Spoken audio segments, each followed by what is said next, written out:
আজকের ভিডিওটা করছি পালদেরকে নিয়ে, যারা মাটিকে প্রাণ বানিয়ে গড়ে তোলে ছন্দে ছন্দে ভরে।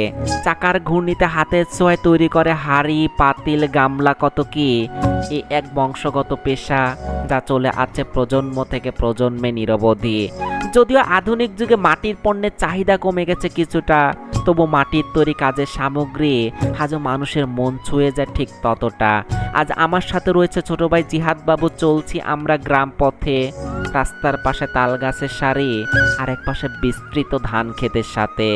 বাড়ির মা বোনেরা হাতে তৈরি করেন মাটির রূপ, যেন তাদের জাদু খেলা, আর পুরুষরা পাশে থেকে সাহায্য করেন, যেন মিলেমিশে শিল্পের এক মেলা। দেখলাম আঙ্কেল মাটি নিয়ে যাচ্ছেন, গড়বেন শিল্পের সুর। বাড়ির উঠান ভরা সেই মাটির কাজে ঝলমলে যেন সৌন্দর্যে ভরপুর। দেখো, এই দিদিমার বয়স হয়েছে, কিন্তু কাজ দেখে নেই বোঝার উপায়। হাতের ছোঁয়ায় মাটি নেয় রূপ, যেন শিল্প বাসে তারই ছায়ায়। এক পাশে ছোট দিদি বানাচ্ছেন দইয়ের খুঁটি, তার কাজে লুকিয়ে আছে যেন যত্নের নতি। আর এক পাশে কাকিমা বানাচ্ছেন বড় গামলা, যেন মাটির ঘ্রাণে ভরা আলোয় এক মেলা। আমিও আর থাকতে পারলাম না, চাকায় হাত দিলাম দুটো জিনিসে, পাতিলের সারা আর বড় গামলা বানালাম হাসি ঠাট্টাই মিশে। সবাই এসে সাহায্য করলো, হাতে হাত রেখে শেখালো কৌশল। ভুল হলে হাসলো, ঠিক করে দিল, মনে হচ্ছিল আমিও যেন তাদেরই একজন। রোদে শুকানোর জায়গায় গেলাম আঙ্কেলের সাথে পায়ে পায়ে, ছোট ছোট খুঁটি নিলাম হাতে, সাজাতে সাহায্য করলাম কাকিমার কাছে। আমি নিজেও সাহায্য করলাম কিছু খুঁটি সাজানোতে, যদিও পুরানো দৃশ্যটা দেখা হয়নি, কারণ সেটা হয় যে গভীর রাতে।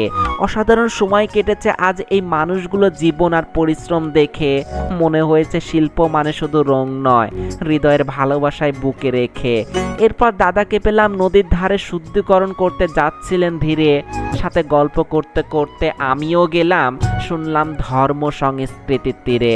সত্যি বলছি ভাই, এমন মানুষ, এমন পেশা খুবই দুর্লভ আজকাল। তারা মাটিকে গড়ে তোলে শিল্পে, আর আমরা সেই শিল্পে খুঁজি ভালোবাসার পাল। তোমরা যদি ভিডিওটি ভালোবাসে একটা লাইক কমেন্টে জানিও কিন্তু কেমন লাগলো, কারণ তোমাদের ভালোবাসায় আমার অনুপ্রেরণা, আর সেই ভালোবাসাতে বেঁচে থাকে প্রতিটা মুহূর্ত, প্রতিটা গল্পখানা। আজকের মতো বিদায় নিচ্ছি, আল্লাহ হাফেজ।